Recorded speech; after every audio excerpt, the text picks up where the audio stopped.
तुम्हारे बाप को बाकी बाहर है महात्मा लोगों ने प्रकट करे हो भाई, तुम्हारे प्रकट करे होगा, पंडा ने प्रकट करे बाकी बाहर। हाँ तो निजी मंदिर तो पीछे बनाया है ना, वृंदावन तो बहुत पुरानी चीज़ है। वहाँ के बाद मंदिर बनाया, ये गली पहले थोड़ी थी, जितना जब घुसाई मकान बन गए, पहले मकान थे ही नहीं, पहले कुंज गली आई कहाँ से। बांके बिहारी कॉरिडोर को लेकर अभी न्यूज़ लगातार ये जान रहा है कि वृंदावन वासियों के नब्ज़ में क्या है, और उनकी नब्ज़ टटोलने के लिए लगातार हम वृंदावन में घूम रहे हैं, चर्चा कर रहे हैं लोगों से। भक्त वहाँ पर जो आ रहे हैं उनसे तो पूछ ही रहे हैं। अब हम आ गए हैं वृंदावन के पास सोबरी आश्रम में, जहाँ के महंत हैं राधे श्याम बाबा। उनसे हम जानेंगे कि आखिर कॉरिडोर क्यों आवश्यक है, अगर कुंज गलियाँ बिखरती है तो क्या प्राचीन संस्कृति नष्ट होगी या नहीं होगी, इसके अलावा कोई अन्य रास्ता है कि नहीं, और बांके बिहारी जी का इतिहास क्या है। सबसे पहले तो बाबा आपका बहुत बहुत स्वागत है अभी न्यूज़ पर। मैं यही जानना चाहूँगा, क्या कॉरिडोर इतना आवश्यक है कि हम प्राचीन संस्कृति को नष्ट कर दें? भाई हमारे विचार में तो प्राकृत नष्ट नहीं होती है भाई। अपना तो ऐसा बांके बिहारी अब 500 साल वही है पान। वृंदावन है बहुत पुरानी चीज़ है, और जो निधि वन है सेवा कुंज है वो मुख्य चीज़ थी बांके बिहारी के लिए, ठाकुर जी के लिए। और ये तो सब जो हरिदास बाबा ने जो प्रकट पर गए तो 500 साल बाद में मतलब बांके बिहारी प्रकट हुए।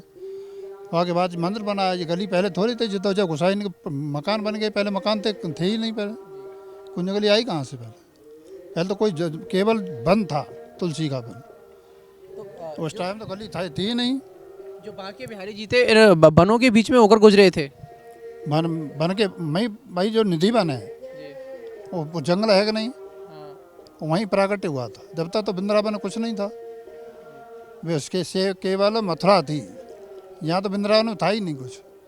अब वृंदावन वासी क्या सोचते हैं कॉरिडोर के बारे में वो कितने समर्थित हैं कॉरिडोर के लिए? अब जितना भाई वृंदावन वासी बता सकते हैं, नहीं वैसे तो कॉरिडोर तो ज़रूरी है, क्योंकि इतनी पब्लिक आती है, रोज़ घुसाई मारपीट करते हैं उन्होंने, और ये तो अपनी दादागिरी चल रही है इन लोगों की, वैसे तो है नहीं कुछ। अब पब्लिक आती है तो श्रद्धा लेकर के।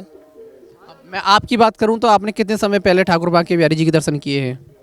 हमने रोज़ दर्शन जाते थे हम, और जब तक भीड़ लगी है पंडा की ये गुंडागिरी चल रही तब तक हमने बंद कर दिया। लगभग कितना समय हो गया होगा दर्शन किए? अरे ये 4 साल हो गए, जो कोरोना लगा तब से हमने बंद कर दिया। यानी 5 साल हो गए, 5 साल से आपने बांके बिहारी के दर्शन नहीं किए, केवल ज़्यादा भीड़ की वजह से। वृंदावन जाते ही नहीं है, कभी कभी हाँ कोई मोटरसाइकिल तो कभी भले चले जाए, वैसे भी नहीं जाते। तो जो इसका विरोध कर रहे हैं उनके लिए क्या कहेंगे? जो गोसाई हैं, वहाँ के स्थानीय दुकानदार हैं, वो तो यही कह रहे हैं कि अगर कॉरिडोर बनता है तो हमारी जो प्राचीन संस्कृति है, जो धरोहर है, वो समाप्त हो जाएगी, और सरकार मंदिर को हथियाने के उसमें है पूरे विचार में। जबकि हम स्वामी हरिदास जी के वंशज हैं और मंदिर ये हमारा निजी मंदिर है, तो सरकार का स्वामित्व तो बनता ही नहीं है। हाँ तो निजी मंदिर तो पीछे बनाया है ना, वृंदावन तो बहुत पुरानी चीज़ है भाई। वृंदावन जहाँ में थोड़े हुआ था, जो तो वहाँ में चला था जब 5000 वर्ष रह गए भगवान आ गए, उस टाइम भी कुछ नहीं था इसमें, केवल जंगल था। और ये तो जो 500 साल भाई कलयुग में आके मतलब प्रकट हुआ है बाकी बात पंडित ने अपने का जो इतिहास है वो कैसा इतिहास है? क्या पहले भी यहाँ पर ऐसी गलियाँ थी 500 वर्ष पहले जो अभी हैं? पहले 500 वर्ष पहले जो मकान ही नहीं थे यहाँ, तो गली ऐसी कहाँ से आ जाएंगी भाई। ये तो पीछे घुसाई ने मकान बनाया ना अपने, पहले कोई थी नहीं गली। उधर ही वो कुंज गली वो वन में थी, मकान की कुंज गली नहीं थी। जो रास्ता पड़ जाती है जंगल में वो कुंज गली थी, वो कुंज गलियाँ थी। अब बात करूँ मैं बांके बिहारी जी के प्राकट्य की, तो उनका क्या इतिहास है? बांके बिहारी तो हरिदास जी ने जो प्राकट्य हुआ है, हरिदास जी के जरिए। हरिदास जी अपन भजन साधन करते थे, संगीत के कलाकार थे, संगीत के कलाकार से बांके बिहारी खुश है गए, प्रकट हो गए। एक तबका कहता है कि जो स्वामी हरिदास जी थे वो सारस्वत ब्राह्मण थे, और कुछ कहते हैं कि वो सनाट्य ब्राह्मण थे। जिस मामले में तो हमें जानकारी नहीं है भाई, हम नहीं बता सकते। हाँ तो हमें कोई जानकारी नहीं है कि कौन थे, वो कहाँ थे। हमें तो मालूम है कि वो महात्मा थे, तपस्या करते थे, और संगीत के कलाकार थे, और संगीत के जरिए भगवान प्रकट हुए थे। वो न तो किसी के वंशज थे, न किसी का, वो तो महात्मा लोग थे बाहर। ये पंडा आगे पीछे बसे बार टाइम कहाँ है पंडा जहाँ। तो जो गोसाई हैं वर्तमान में वो चेतावनी दे रहे हैं कि अगर कॉरिडोर आप बनाते हैं, न्यास ट्रस्ट आप बनाते हैं, तो हम बांके बिहारी जी का यहाँ से पलायन करके कहीं और ले जाएंगे। हाँ तुम्हारे बाप को बांके बिहारी है महात्मा लोगों ने प्रकट करे हो भाई तुम्हें प्रकट करे होगा, पन्ना ने प्रकट करे बांकी बिहारी, हरिदास जी ने। हरिदास जी ने प्रकट किए, महात्मा लोगों ने भजन का साधन के जरिए। भाई तुमको तो ले जाने वाले, वो कहते हैं कि वो हमारे भगवान हैं। भाई तुम्हारे भगवान है, तभी जो दुनिया पब्लिक का जो नोटन खींच रहे हो तुम, भाई भगवान तुम्हारे हैं तो दुनिया का ही परेशान कर रहे हो। समझ कह दो भाई घर धर ले भगवान, फिर मंदिर में धरने की जरूरत का है। वो अब कहते भी मंदिर आप रख लीजिए, मंदिर का पैसा आप रख लीजिए, लेकिन हम बांके बिहारी को यहाँ से कहीं और लेकर चले जाएंगे। आओ तुम ले जाओगे, तुम्हारी बापती हुई तो ले ही जाओगे फिर। नहीं बांकी बिहारी तुम्हारी बापती तो रही है भाई, महात्मा की संपत्ति है वो तो तुम्हें तो जिया कि ठाकुर जी कृपा है तुम्हारे ऊपर, तो खाए कमा रहे हो उनके ऊपर। ये कहते हैं कि ठाकुर बांके बिहारी चल ठाकुर हैं, अगर उनका मन एक भक्त से लग जाए, नैन अपने भक्त से लड़ जाए तो उसके साथ भी चल देते हैं, तो और वो अपने मन से ही चलकर यहाँ पर आए हैं, तो उन्हें ले जाना क्या, ये कितनी गलत बात है। आए कहाँ से, आए कहाँ से बांकी बिहारी, बांके बिहारी स्वयं चलकर आए, कहाँ से चल के आए हैं निधि वन से। भाई, वो तो प्राकट्य हुआ निधन से, तो है वो तो हरिदास की प्राकट्य हुआ है। अब उन्होंने जहाँ इच्छा थी उनको बैठा दिए। भाई मंदिर तो पीछे बनाया ना, मंदिर तो उस टाइम थे ही नहीं, उस टाइम तो कुछ नहीं था मतलब जंगल में 500 साल पहले। अब कॉरिडोर कितना आवश्यक है। भाई हमारे विचार से तो जरूरी है, आवश्यक है खूब। अब मैं बात करूं तो ये जो सोबरी ऋषि मंदिर है, इसका इतिहास क्या है, क्योंकि यहाँ पर आए हैं तो इसका इतिहास भी लोगों तक कहीं ना कहीं पहुँचना चाहिए। भाई सोबर ऋषि का इतिहास तो ये हर शास्त्र में प्रमाण है इसका। ये जमुना जी यहीं चलती थी पहले, तो यहाँ जमुना जी के किनारे भजन करते थे। ये भी जंगल था पूरा, इसीलिए जब तो 60,000 वर्ष सवर्षि महाराज ने तप किया था। उसके बाद उसी टाइम जो गरुड़ जी आते थे, जो काली अध्याय बोलते हैं ना, वो मुख्य काली अध्याय यही है। तो ये जब गरुड़ जी आते तो सवर्षि महाराज ने मना किया था, यानी हम यहाँ भाई तपस्या करते हैं और आप जीव हिंसा करते हो, तो वो नहीं माने। जब फिर आए दूसरे दिन आता उन्हें मना, वो श्राप दे दिया, और एक योजनी के बीच में अगर आओगे तो जल के भस्म हो जाओ, आज तो आप निकल जाइए। तो गरुड़ जी ने थोड़ा वो करी बानी कि भाई हमने कोई आपका नुकसान तो किया नहीं, भाई हम तो जीव हिंसा, भाई हमारा भोजन है ये मच्छी जो होती है सर्प खाते हैं वो, तो बोले हमारा भोजन है और आप तपस्या करते हो और आपने श्राप दे दिया। तो इसीलिए मतलब उन्होंने थोड़ा एक वैष्णव अपराध बन गया। वो भगवान के वाहन थे, गरुड़ जी भगवान के भक्त थे, तो इसीलिए भगवान का ऐसी भाई प्रगति को गरुड़ जी को मतलब समझाया, मानी ये तपस्वी आदमी इनसे काई को मतलब होना। फिर सवर्षि महाराज को ऐसी प्रेरणा दी कि बन के आप सृष्टि की उत्पत्ति करो, शादी करो।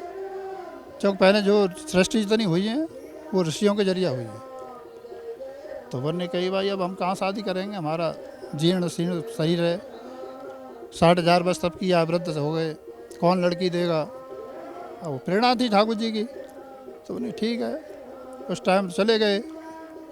अब उन्हें सोची हम यहाँ रहेंगे तो जहाँ माया व्यापेगी, चाहे कोई आएगा, जैसे आप आए इंटरव्यू लेने, भाई कोई और भी आता है, तो वो जमुना जी के जल के अंदर चले गए। तो 10,000 वर्ष जमुना के जल के अंदर बैठे रहे। अब माटिया जब भगवान ने सोचा बानी हमने प्रेरणा दी थी, और सवर्षि महाराज ने अपनी चतुराई से मतलब भाई यहाँ कोई माया नहीं व्यापेगी, यानी मच्छी तो हमेशा रहते थे उसमें। तब उन्हें अपनी एक आकर्षण लीला करी, मच्छी का परिवार बनाया, उसके जरिए अपना परिवार देखा, घूम रहा चालों, बच्चे घूम रहे हैं उनके। तब सवर्षि महाराज के नेत्र खुले, तब उन्हें देखा कबान की भाई ये जल के जीव जंतु हैं, ये परिवार सहित घूम रहे हैं, अपना जीवन निकल गया तपस्या करते करते। तब उनके अंदर ऐसा भाव आया, तो बाहर निकल के आए। और जब बाहर निकल के आए तो उन्हें देखा, तो बोली अब हमें लड़की कौन देगा, जीर्ण शीर्ण शरीर हो गया था। तो वो एक बार राजा मानधाता के यहाँ अकाल पड़ा था, तो वहाँ जिन्हें यज्ञ कराई थी। तब उन्हें ध्यान धर के देखा तो राजा के पास 50 लड़की हैं, चलो एक लड़की ले आएंगे सेवा के लिए। अब राजा मानधाता के यहाँ वो पहुँचे, तो वहाँ वो मंत्रियों के जरिए खबर कराई बन के राजा से कहो कि सवर्षि महाराज आए। तब उन्हें बड़ा सम्मान किया, स्वागत किया, उनके चरण धोए, सिंहासन पर बैठा ला। अब उनके बाद में पूछा बनी महाराज हमारे लायक कोई सेवा हो तो बताइए, जैसे आदमी पूछते हैं ना भाई हमारे लायक कोई सेवा हो। तब उन्होंने कही भाई हमको तो एक लड़की चाहिए सेवा के लिए। अब लड़की को नाम सुने तो राजा बड़े सचपच में पड़े को, वृद्ध महात्मा कह रहे कि एक लड़की चाहिए हम। तो बोलने कहीं थोड़ा ऐसा विचार कर ले घर पे, उसके बाद तो ना ही कर नहीं सकते हैं और कह भी नहीं सकते हैं, लड़की दे भी नहीं सकते हैं। तब वो घर गए। तो उनकी पत्नी का नाम था बिंदुमती। अब माँ पहुँचे तो थोड़ा उदास थे, तो उन्होंने कही कि महाराज क्या बात है आज कैसे? तो मैंने कही कि मैंने ऐसे बात है, सवर्षि महाराज आए, वो एक लड़की की याचना कर रहे हैं, कम एक लड़की चाहिए सेवा के लिए। तो मैंने कही भाई वो तो बुन के जो 3 बेटा थे, राजा अम्बरीश और मुचकुंद और प्रकुष्ठ। तो मैंने कही मैंने अपने यहाँ स्वयंवर होता है भाई, अपने यहाँ जो लड़की पसंद कर लेगी हम शादी कर देंगे। तो मैंने कही जब राजा के खुद दिमाग में आई बात सही है, तब फिर वो सवर्षि महाराज के पास गए।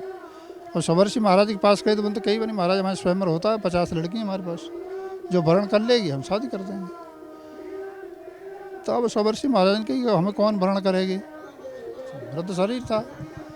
तो वो राजा के महल में भेज दिया गया, क्योंकि लड़कियों के महल अलग होते थे, लड़कन के अलग, राजा के यहाँ अलग अलग सिस्टम होते थे। तो मैंने एक सहचरी जो होती है, उन्हें सेवका होती है ना लड़कियों की, उनके साथ में सवर्षि महाराज को महल में भेजा। और जब महल में भेजा तो जिन्हें अपनी काय पलट कर दी रास्ता में, 16 साल के ब्रह्मचारी बन गए। तो वो तो भागवत में इसमें दिया है कि देवांगना भी मतलब शादी के लिए लालायत, क्योंकि तपस्या का तेज था। तब जैसे ही महल में पहुँचे तो 50 लड़की राजी है कि हम साधारण वर्ण करेंगे, हम शादी करेंगे। तो उनकी देखो झगड़ा मत करो, 50 माला डाल दे तो हम 50 ने ले चले। तब जब माला डाल दे 50 ने, अब बाकी बाद आए तो मैंने अपनी लीला दिखाई कि वो वृद्ध शरीर में राजा के पास। तो राजा बड़े चक्कर में मानी 50 लड़की ने माला डाल दी। एक आध तो कोई ऐसा होता है कि चलो जी भजन साधन करते हैं, अपना कल्याण हो जाएगा, सेवा करेंगे। तब उसके बाद उन्हें राजा ने कही बनी कि हम चक्रवर्ती सम्राट हैं पूरी पृथ्वी के राजा, और अगर ऐसे आप ले जाओगे 50 लड़की को वचन दिया तो देंगे, शादी करेंगे। पर जो अपने आप ने कोई असली रूप दिखाओ अपना, जो 50 माला डाली, तब फिर उन्होंने अपना असली रूप दिखाया।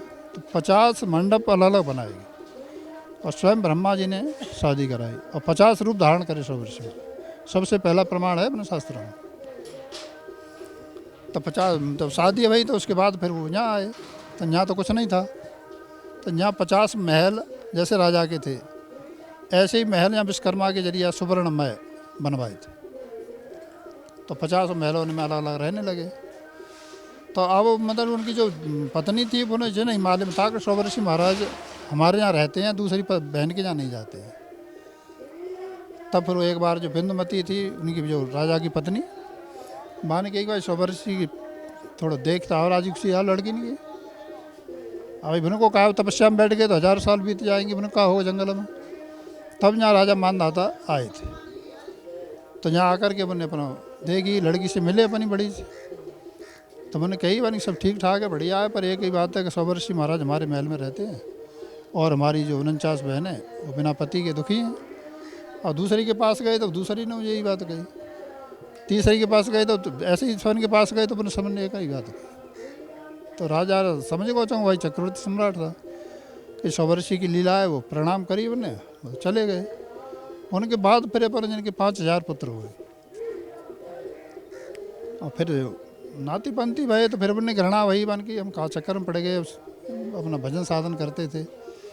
और फिर 50 भये, 50 से 5000 भये, फिर मैं अगार वो तो फिर मैंने ऐसी घृणा वही वाके बाद वो बनो तपस्या में फिर ली लो।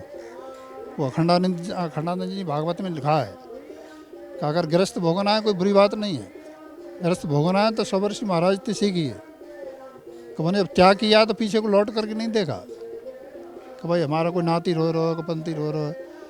मतलब फंसो मत परिवार में, गृहस्थ भोगो कोई बात नहीं।